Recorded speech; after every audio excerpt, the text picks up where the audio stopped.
नमस्कार, आप देख रहे हैं न्यूज़ 18 बिहार झारखंड का डिजिटल प्लेटफॉर्म और मैं हूं आपके साथ लक्ष्मी। देखिए, सरकार समय समय पर श्रम कानूनों में बदलाव करती रहती है ताकि कर्मचारियों की जिंदगी थोड़ी आसान हो सके। अब 2025 में भारत सरकार ने नए लेबर कोड्स लागू कर दिए हैं, जिनसे ग्रेजुएटी के नियमों में सालों बाद सबसे बड़ा बदलाव हुआ है।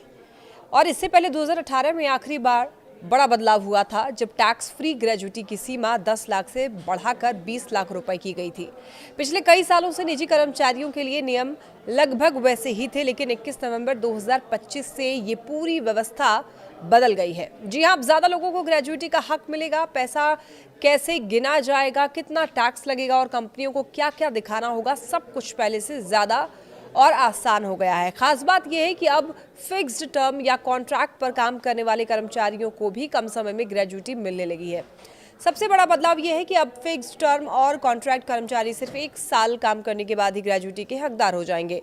पहले देखिए, कम से कम 5 साल नौकरी करना जरूरी था और इसीलिए प्रोजेक्ट पर काम करने वाले लोग या फिर कॉन्ट्रैक्ट स्टाफ अक्सर ग्रेजुएटी से वंचित रह जाते थे। अब आईटी, मीडिया, मैन्युफैक्चरिंग, कंस्ट्रक्शन जैसे सेक्टरों में काम करने वाले लाखों लोगों को इसका सीधा सीधा फायदा मिलने वाला है। देखिए, दूसरा जो अहम बदलाव है वो वेज यानी कि वेतन की परिभाषा को लेकर है।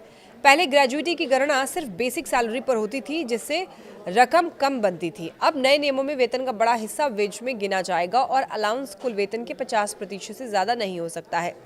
इसका सीधा मतलब यह है कि अब ग्रेजुएटी की गणना ज्यादा वेतन पर होगी और कई कर्मचारियों की ग्रेजुएटी 25 से 50% तक बढ़ सकती है। देखिए, तीसरा जो बड़ा बदलाव है वो टैक्स को लेकर के है। निजी क्षेत्र के कर्मचारियों के लिए टैक्स फ्री ग्रेजुएटी की सीमा अभी भी 20 लाख रुपए ही रहेगी, लेकिन केंद्र सरकार के कर्मचारियों के लिए ये सीमा 25 लाख रुपए तक कर दी गई है। यानी कि सरकारी कर्मचारियों को टैक्स के मामले में और राहत मिलेगी। देखिए, चौथा जो अहम बदलाव है वो ये कि अब ग्रेजुएटी सिर्फ स्थायी कर्मचारियों तक सीमित नहीं रही है। Fixed term, contract, seasonal staff और प्रोजेक्ट आधारित कर्मचारियों को भी अब ग्रेजुएटी मिलेगी। कुछ मामलों में देखिए, अनुपात के हिसाब से इससे संगठित क्षेत्र में लगभग जो है वो हर तरह के कर्मचारी इसके दायरे में आ गए हैं। जहां एट्रिशन ज्यादा होता है, वहां ये नियम कर्मचारियों को जोड़े रखने में मदद करेंगे। पांचवा बदलाव कंपनियों से जुड़ा हुआ है। अब कंपनियों को अपनी ग्रेजुएटी देनदारी को बैलेंस शीट में साफ साफ दिखाना होगा। इसका मतलब ये कि अब कंपनियां ये नहीं छुपा पाएंगी कि उन्हें भविष्य में कर्मचारियों को कितनी ग्रेजुएटी देनी है। इससे कर्मचारियों के लिए फायदा ये होगा कि समय पर पेमेंट को लेकर कंपनियों की जवाबदेही बढ़ेगी।